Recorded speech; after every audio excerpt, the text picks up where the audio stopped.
সব ভালো যার শেষ ভালো। বাংলার এসআইআরকে নিয়ে সুপ্রিম কোর্টের শেষ আদেশ গত 20 তারিখে যেটা বেরিয়েছে, সেই আদেশাবলী নিয়েই আজকে এখানে আমি আলোচনা করব। এবং এই আদেশাবলীর দ্বারা এটাই প্রমাণিত হয়, সব ভালো যার শেষ ভালো। এসআইআরের প্রথম দিন থেকেই আপনাদের আশ্বস্ত করে আসছিলাম, প্যানিক না হওয়ার জন্য রিকোয়েস্ট করছিলাম, কিন্তু মাঝে মাঝে এমন খবর চলে আসছিল এবং আমিও আপনাদের জানাচ্ছিলাম যেটাতে ভীতি সঞ্চার হওয়াটাই স্বাভাবিক। যেমন আজকে যে ভিডিওটা আমি দিয়েছিলাম, বাস্তব চিত্র, ডকুমেন্ট টু বি ভেরিফাইড এর নামে এমন পরিমাণে কাগজপত্র ব্যাক আসছে যে সত্যি সত্যি এটা একটা ভীতির সঞ্চার করেছে সবার মনে। সাধারণ পাবলিক, বিএলও, এইআরও, ইআরও সবার মনে একটা ভীতির বাতাবরণ তৈরি হয়েছে যে শেষ মুহূর্তে এসে, যেহেতু আজকে এই ডকুমেন্টস ডিসপোজালের শেষ দিন, অতএব এই বাতাবরণ তৈরি হওয়াটা স্বাভাবিক। এই প্যানিক সিচুয়েশনে অনেক বিএলও কিন্তু জানেই না যে তার বুথ থেকে কতগুলো এরকম নাম এসেছে যেগুলো ডকুমেন্ট টু বি ভেরিফাইড, বা এই ডকুমেন্টগুলো ভেরিফাইড না হলে তাদের নাম বাদ যাবে ফাইনাল তালিকা থেকে। জানি না কেন, কারণ অ্যাপসে অপশনসগুলো তো নেই। অতএব maximum document to be verified এই যে লিস্টে নামগুলো এসেছে, এগুলো তো জানার উপায় নেই। বেশিরভাগ বিএলওই জানেই না, যদি তাদেরকে ওখান থেকে না জানানো হয়।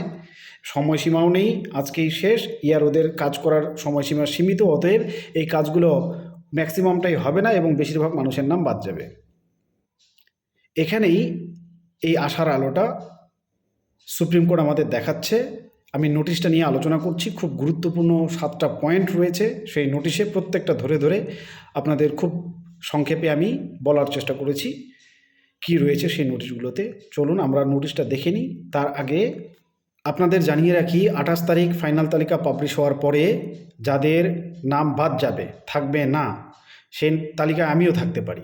তাহলে আমাদের করণীয় তখন কি, সেই নিয়ে একটা সংক্ষিপ্ত আলোচনা আমি আপনাদের সামনে করে নিই, তারপরে পয়েন্টসগুলো জানাচ্ছি যেটা আমাদের মনে আশার সঞ্চার করছে। কারণ এখানে তদারকিতে সুপ্রিম কোর্ট স্বয়ং রয়েছে এবং সুপ্রিম কোর্ট যে ব্যবস্থাপনা করে দেবে সেই অনুযায়ী যাদের নাম বাদ যাবে তাদের নথিগুলো যাচাই হবে এবং ওনাদের দ্বারা তারপরে নিশ্চিত করা হবে যারা খাঁটি ভারতীয়, যাদের নথি রয়েছে, তারা আবার তালিকায় ফিরে আসবে। এবং এখানে একটা সাপ্লিমেন্টারি তালিকা তৈরি হবে। এই সাপ্লিমেন্টারি তালিকাটাকেও 2026 এসআইআর তালিকা হিসেবে গণ্য করতে হবে, এরকমই নির্দেশাবলী কিন্তু এসেছে। তো সেই নির্দেশাবলীগুলো নিয়ে আমি আলোচনা তো করবই, তার আগে প্রসেসটা আলোচনা করে নিই। ধরুন আপনার নাম বাদ গেল, তাহলে আপনাকে প্রথমেই যেটা করতে হবে সেটা ডিইওর কাছে একটা আবেদন করতে হবে, একটা লিখিত আবেদন। এবং সম্পূর্ণ প্রক্রিয়াটাই আমি বলছি, শুনুন কি কি করতে হবে। প্রথমে আপনার তালিকায় নাম চেক করতে হবে যে নাম রয়েছে কিনা ফাইনাল তালিকায়। যদি আছে আপনি ভাগ্যবান, ভাগ্যবানই বলছি, যদিও এটা ভাগ্যের কিছু নেই, এটা আমাদের অধিকার, তারপরেও যা চলছে তাতে করে ভাগ্যবান বলতে হচ্ছে। তো ধরে নিলাম আপনি সেই ভাগ্যবান, আপনার নাম ফাইনাল তালিকায় রয়েছে, তাহলে আপনি নিশ্চিত থাকুন। কিন্তু যদি নাম না থাকে সেক্ষেত্রে আপনাকে উইদিন 15 ডেজ, 15 দিনের মধ্যে ডিইওকে একটা আবেদন করতে হবে এবং নথিসহ শুনানিতে আপনাকে যেতে হবে উনি যখন শুনানিটা করবে। এই শুনানিগুলোই এখন শেষ অবধি সুপ্রিম কোর্টের হাতে যেতে চলেছে। কেন? কারণ সুপ্রিম কোর্ট আর এপক্ষ ওপক্ষ কোনো পক্ষকেই বিশ্বাস রাখতে পারছে না। কেন? কারণ আপনারা দেখতেই পাচ্ছেন ডিইওএন থেকে যে মাইক্রো অবজারভাররা ডকুমেন্ট টু বি ভেরিফাইডের নামে ডকুমেন্টগুলো সেন্ড ব্যাক করে দিচ্ছে ইআরওকে। ইআরও এর কিছুই করার নেই, এত কম সময়ের মধ্যে এত ডকুমেন্ট ভেরিফাই করা impossible, because he is a human being, he is not AI. উনি আবার ওগুলোকে সেন্ড ব্যাক করে দিচ্ছে, বা উনি যেটা ভালো বোঝেন সেটা উনি করে দিচ্ছেন, ওখান থেকে আবার রোল ব্যাক করছে। তো এই যে খেলাটা, কাউকে বিশ্বাস করা যাচ্ছে না। এবার সেই দায়িত্ব নিচ্ছে সুপ্রিম কোর্ট। পরবর্তীতে প্রথম ধাপটা হচ্ছে, তাহলে আপনি ডিইওকে আবেদন করবেন 15 দিনের মধ্যে। আবেদন লিখবেন একটা, কিভাবে সেটাও আমি বলে দেব। আপনার আবেদনের ভিত্তিতে তারপরে আপনার শুনানি হবে। যদি আপনি প্রমাণ করতে পারেন যে আপনি এখানকার খাঁটি বাসিন্দা, আপনার কাছে মোটামুটি কাগজপত্র রয়েছে, 2002-এর তালিকায় কেন নেই সেই ব্যাখ্যাটাও আপনাকে দিতে হবে। আপনি নাই থাকতে পারে না, হতে পারে আপনি ওই সময় পরিযায়ী শ্রমিক ছিলেন, বাইরে ছিলেন, ভোট দিতে আসেননি, তাহলে তালিকায় নাম থাকবে না। বাবারও নাম থাকবে না, বাবাও আমার সাথে ছিল, ঠাকুরদা তার আগে মারা গিয়েছে, হতেই পারে।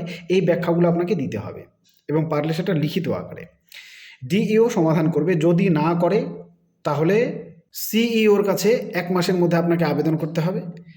1 মাসের মধ্যে উনি যদি শুনানি করে আপনার সমস্যাটা সমাধান করে দেয় তাহলে ভালো, যদি না দেয় তাহলে 3 মাস আরও এক্সট্রা সময় থাকছে আপনার হাতে, আপনি হাইকোর্ট করতে পারবেন এবং হাইকোর্ট করে আপনি আপনার পক্ষ রাখবেন।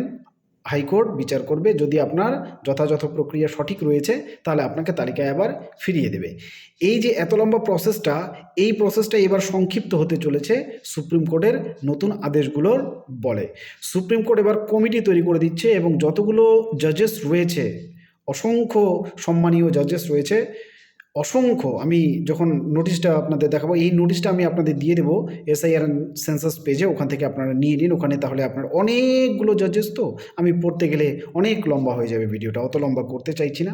তো সেই জাজেসদের বিভিন্ন দায়িত্ব দেওয়া হবে। ওনারা দায়িত্ব নিয়ে এই যে 3 মাস পর আবেদন আপনি সুপ্রিম কোর্টে গিয়ে পিটিশন করতেন, রিট পিটিশন, সেটা আর করতে হবে না। তার আগে ইনারাই, যাদের নাম থাকবে না, ওনাদের শুনানির দায়িত্ব নিয়ে শুনানি করে দেবেন এবং যে রায়টা দেবেন সেটা ইলেকশন কমিশন অফ ইন্ডিয়া মানতে বাধ্য।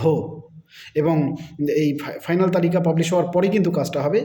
তারপরেও যিনাদের নাম, এই বিচারপতিরা যিনাদেরকে সুপ্রিম কোর্টের অর্ডারে ওই দায়িত্ব দেওয়া হবে, ওনারা যে পালন করবেন এবং ওনারা যাদের নাম বিবেচনা করবেন যে ইনারা যোগ্য ভোটার, তারপরে ওনাদের সেই তালিকা আবার একটা সাপ্লিমেন্টারি তালিকা তৈরি হবে।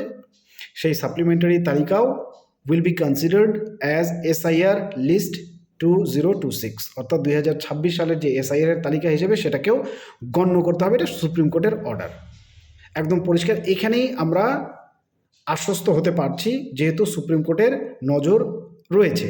নাহলে কমিশন যে কি কি করছিল আমাদের সাথে সেটা আমরা শেষ মুহূর্তে এসে ভালোই টের পাচ্ছিলাম। একদম আমাদের ডিসপোজালের শেষ ঘন্টা যখন ঘনিয়ে আসছে, আর কয়েক ঘন্টা মাত্র বাকি, দিনটা শেষ, ঠিক ওই সময়ে প্রচুর পরিমাণে বলা চলে যে বন্যা বওয়া শুরু করলো রোল ব্যাক এবং ডকুমেন্ট টু বি ভেরিফাইডের লিস্টগুলোর। তাহলে এইগুলো কোথায় গিয়ে দাঁড়াতো? ভাগ্যিস আমাদের দেশে বিচার ব্যবস্থা এখনও আছে, কনস্টিটিউশন আছে, অতএব আমরা বিচার পাবো আশা করি। এই কারণে প্রত্যেকটা ভিডিওতে আপনাদের আশ্বস্ত করি, আবারও বলছি, সব ভালো যার শেষ ভালো। শুধু একটু ধৈর্য ধরতে হবে। আমাদের নিজেদের দেশের গণতন্ত্রকে রক্ষা করার জন্য একটু কষ্ট আমাদের করতেই হবে।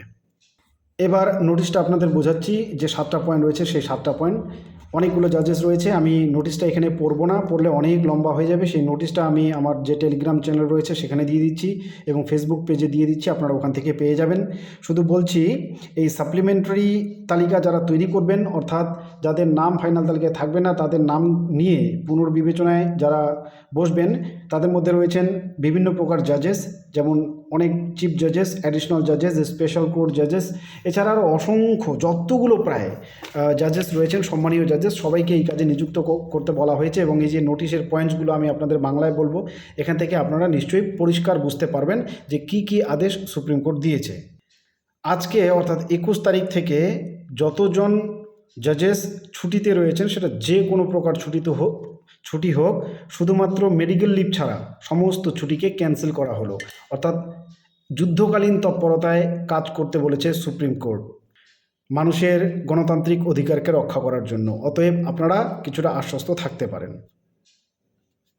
2 নম্বর পয়েন্টটা নোটিশ থেকে দেখে নেবেন।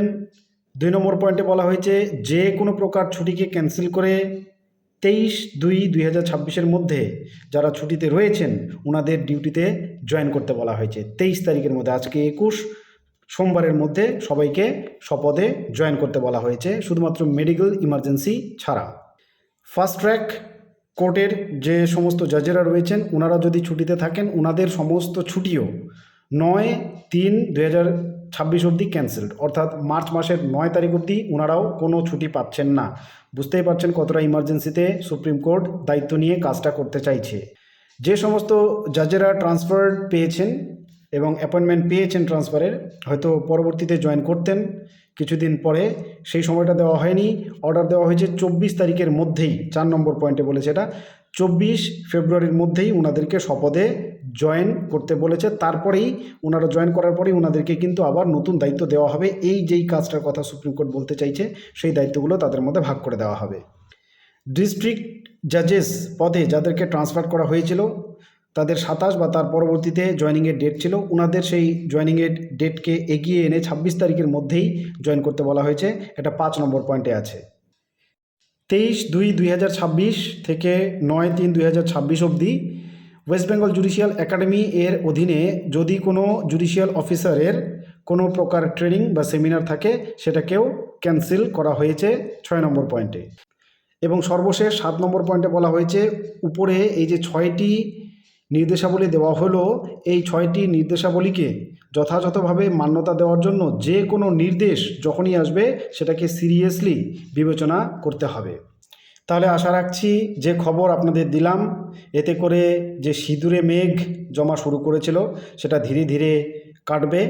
আমরা ভারতীয়রা আর যাই হোক আমাদের সংবিধানের উপরে তো আস্থা রাখি, এবং সুপ্রিম কোর্ট সবচাইতে বড় সাংবিধানিক সংস্থার মধ্যে একটা। সুপ্রিম কোর্ট যা করবে সেটা ন্যায়ের প্রতীক হবে এবং আমরা ন্যায় বিচার পাব। ইসিআই আমাদের ন্যায় বিচার দিক আর না দিক, সুপ্রিম কোর্ট আমাদের সেই ন্যায় বিচার দেবে এই আশা রাখি। এই জন্যে আবার আপনাদের বলছি, প্যানিক করবেন না, ধৈর্য ধরুন। পরবর্তী ভিডিওতে যদি আপনাদের আবেদন করতেই হয় এবং সেই বয়ানটা কি হবে, কাদের ক্ষেত্রে কি হবে সেটা নিয়ে আমি আলোচনার চেষ্টা করব। আমি উকিলের সঙ্গে কথা বলছি, যোগাযোগ রাখছি এটা নিয়ে, কোন ক্ষেত্রে কি বয়ান হবে সেটা নিয়ে যদি আপনাদের সম্ভব হয় আমি আপডেট দিচ্ছি যত দ্রুত সম্ভব। পাশে থাকবেন, ধন্যবাদ।